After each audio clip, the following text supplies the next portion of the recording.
Hello, Trev here, just doing another video on heat pumps, and thank you to those who've watched and put a comment on my last video, heat pumps in the snow. I thought it just good to kind of address some of those queries with another video and talk about particularly like temperatures of water, temperatures of how hot you should have your house. And yeah, do watch the video to the end and click subscribe if you haven't already. Okay. So the house is nice and warm again. Let's have a little look at the display pad. So I didn't get this quite right. So if we go to the heating, and I've set it a little bit higher, so 19.5 is what I've set, and it's actually 19.5 now. This number here is not the temperature of my water. That is the temperature of the radiator, I think, or what's coming out of the cylinder upstairs and going into the radiators. So I think that would be about right. So 37 seems about right. So kind of a warm temperature. The water, which I misunderstood, is in this bit. So if I look in my water, actually that's a little bit high at the moment. Like I say, I've set it to 55. It's gone a little bit higher, partly because it prioritises the water to pump kind of around the system if it's cold, but it's 62.4 degrees. So it's a lot hotter than I thought, and possibly a bit hotter than I set. So it's likely to turn off soon, and that will come down nearer to the 55, and sort of the ideal temperature is sort of between 50, well, around 55 is good. I mean, near 60 is sort of getting to too hot, and yeah, like I say, on the other video I was kind of sort of showing the wrong screen about this temperature, but lukewarm is sort of yeah, still a bit lower than that. So that would still be sort of fairly hot, but not quite as hot as my water actually is. Okay, so as you can see, I kind of have set my temperature generally sort of in the 18, 19 degrees. But if we look at the World Health Organization says that recommends heating your home at 18 degrees centigrade in the winter, while the Energy Savings Trust suggests anything between 18 and 21 degrees centigrade. So if you've got someone who's disabled or elderly, you might want to kind of be on the upper end of that, but if not, then maybe the lower end is okay for you. And for me personally, 18.5, you know, so somewhere between 18 and 19 is plenty hot enough. I can actually walk around my house with just a sort of t-shirt on my top and then it's fine. So I don't think there's any real reason for me to up it, but I did ask my installer about how hot it could go, and certainly when my setup was there, I kind of like put it as a 20 sort of limit. So like the 20 was as high as I probably want to go, and I've kind of got a little video here of me getting my heat pump to go up to 20 degrees centigrade. So it can do that, but it can also go higher than that as well if you so desired. But yeah, like I say, if you've not kind of really experimented with heating in your house, then changing the heat in your house by 1 degree higher or lower can have a really big effect. So if you've got the capacity to, it doesn't really matter what heating system you've got, then do sort of see if you notice a difference 1 degree hotter or lower. So if I just have a read through some of the comments.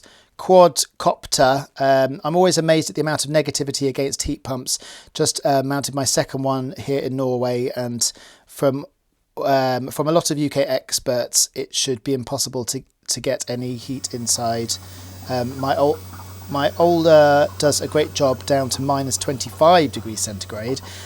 Looks like all problems I see in the UK is because they're trying to replace a gas burner. The heat pump is not in itself is not the problem, but retrofit integration is. So yeah, obviously Scandinavian countries have used heat pumps for a long time, and yes, it's really useful to think that the heat pump can be functional to very, very cold temperatures, and you know, I've no doubt it can cope with an English winter. But yeah, so minus, what was it, minus 25 degrees centigrade. That's like, you know, I don't kind of imagine it ever getting that cold here, but you never know with climate change, it might, but the heat pump does still work there. And there are also quite a lot of comments on electricity, the highest prices in Europe. So I actually had someone just come around from Scottish Power, just sort of door-to-door salesman, which I don't like at any point really, because if I'm going to make a considered choice to buy something, I don't want someone just sort of turning up on my doorstep and selling it. But they were very much saying, you know, energy prices are all kind of rise and this sort of thing. And I guess there's a lot of people who are thinking about energy usage and, you know, who they're with and stuff. So, you know, people might be considering changing to a heat pump. That's the nature of this video. So Nok Apukan has written 18.5 is not a warm temperature unless you are comparing to the outside temperature. 22 degrees centigrade is considered the ideal temperature for comfort, perhaps a little higher for the elderly and sick. So I did look it up after that. The World Health Organization recommends heating your home at 18 degrees and in the winter, and Energy Saving Trust suggests anything between 18 degrees and 21 degrees. So it does vary with vulnerable people and children, like they say, but 22 is actually a bit too high, really, generally. And if you're saying kind of that's for comfort, ideal temperature for comfort, it's not. It's too high. So if you're heating your house on any heating system to 22 for no real actual reason, you might want to just sort of reduce it by a degree or 2 or 3 and see if you can sort of still cope with that heat, because that's a bit of a waste of energy regardless of what energy you're doing. So someone else has responded, James Sanson, I think, who on earth would keep their house at 22 degrees unless you're frail or very elderly. That temperature is ridiculous, which I agree with. Yeah, I don't like being too hot, but some people prefer to be hot rather than cold. So yeah.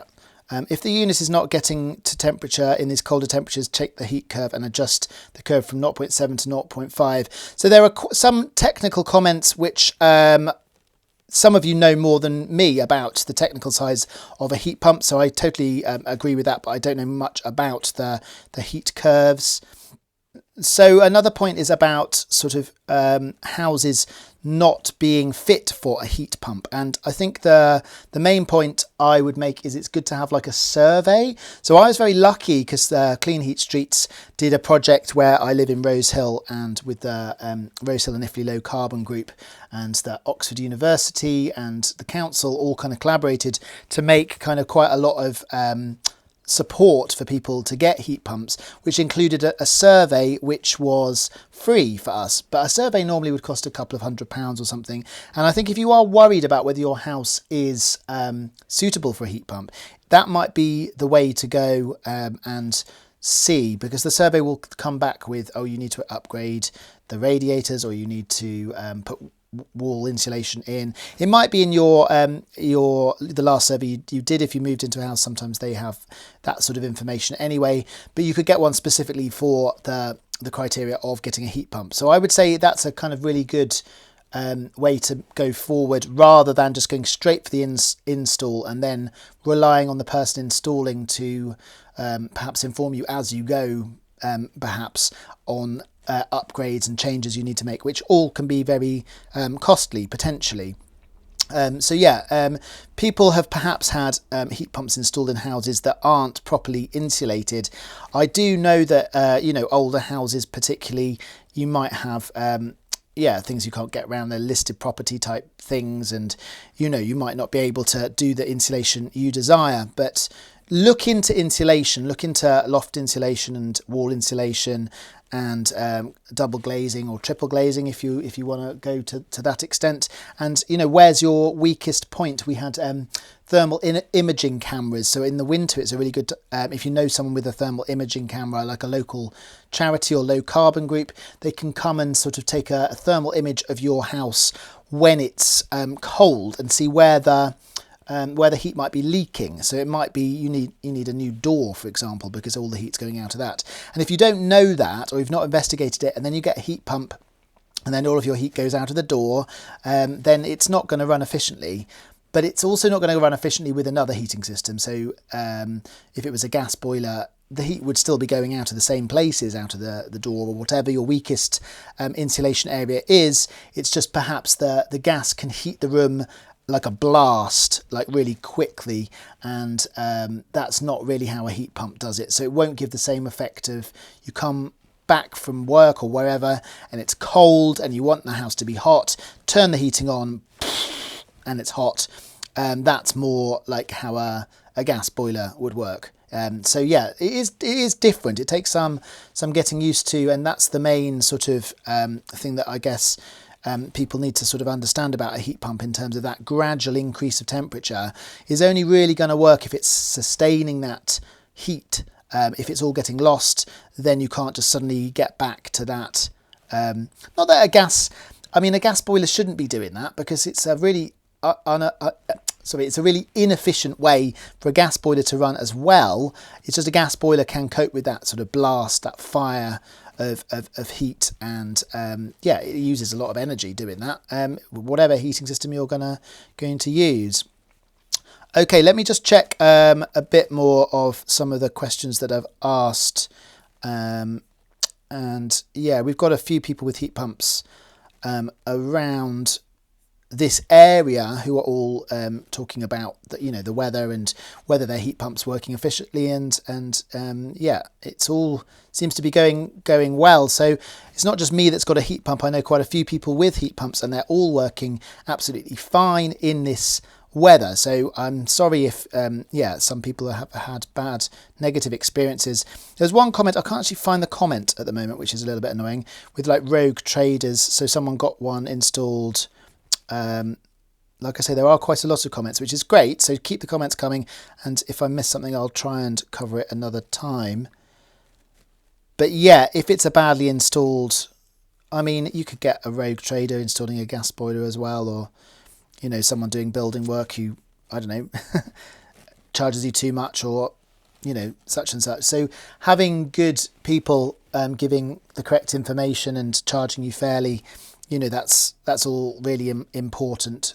So yeah, and also I've heard there's an article in the Telegraph which is very anti-air source heat pumps. It's interesting how this agenda of anti a heating system, just how divisive it is. I'd be interested to know your thoughts. If you've had any positive or extremely negative experiences, then do let me know. I kind of feel like having just been stopped when I got home by Scottish Power, who are trying to hard sell me their price tariffs just based on price, without knowing what tariff or things I'm on. The hard sell, I don't like that hard sell. I like to make an informed choice. Thank you very much to everyone who's put a comment. Sorry I've not necessarily answered all of them. I will flag a couple more if I find some, and yeah, please do comment on this video, and yeah, click subscribe and look out for some more videos to come in the near future. Okay, bye bye.